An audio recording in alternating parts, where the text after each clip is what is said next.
আল্লু অর্জুনের বিরুদ্ধে ফের অভিযোগ দায়ের। পুষ্পা 2 সিনেমায় অপমান করা হয়েছে পুলিশকে। নতুন অভিযোগ থানায় হাজিরা আল্লু অর্জুনের। আল্লু অর্জুনের বিরুদ্ধে ফের অভিযোগ দায়ের হলো থানায়। এবার তেলেগু অভিনেতার বিরুদ্ধে পুলিশকে অপমান করার অভিযোগ উঠল।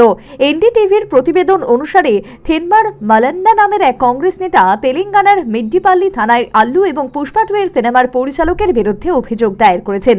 সিনেমার প্রযোজকদের বিরুদ্ধেও অভিযোগ দায়ের হয়েছে। অভিযোগ, পুষ্পা 2 সিনেমায় পুলিশকে অপমান করা হয়েছে। সিনেমার একটি দৃশ্যে দেখা গিয়েছে এক পুলিশ আধিকারিকের সামনে সুইমিং পুলে প্রস্রাব করছেন আল্লু। কংগ্রেস নেতার দাবি, এই দৃশ্যে সমগ্র পুলিশ বাহিনীকে অপমান করা হয়েছে, তাই অভিনেতার বিরুদ্ধে কঠোর পদক্ষেপ করার আর্জি জানিয়েছেন তিনি। সিনেমার প্রিমিয়ারে পদপিষ্ট হয়ে মৃত্যুর ঘটনায় এমনিতেই অস্বস্তিতে আল্লু। সোমবার অভিনেতার হায়দ্রাবাদের বাড়িতে গিয়ে নোটিশ দিয়ে এসেছেন তেলেঙ্গানার পুলিশের একটি দল।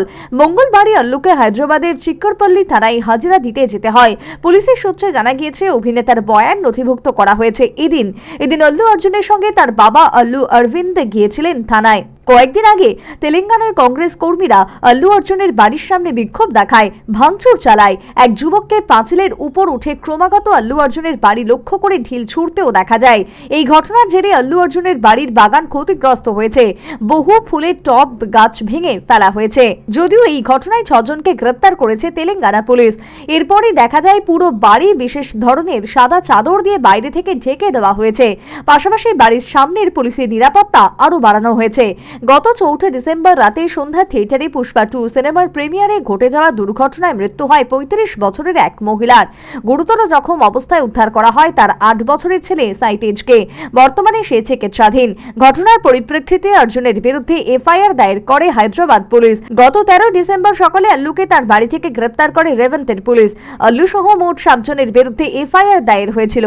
নিম্ন আদালতের বিচারক অভিনেতাকে 14 দিনের জেল হেফাজতে রাখার নির্দেশ দেন। তবে রায়কে চ্যালেঞ্জ করে ওই দিনই তেলেঙ্গানা হাইকোর্টের দ্বারস্থ হয় আল্লু। তারপর 50,000 টাকার বন্ডে তার অন্তর্বর্তী জামিন মঞ্জুর হয়। অন্তর্বর্তী জামিনের মেয়াদ 4 সপ্তাহ। তার মধ্যে আবার নতুন করে মামলা দায়ের হলো অর্জুনের বিরুদ্ধে। National bureau report, news vanguard.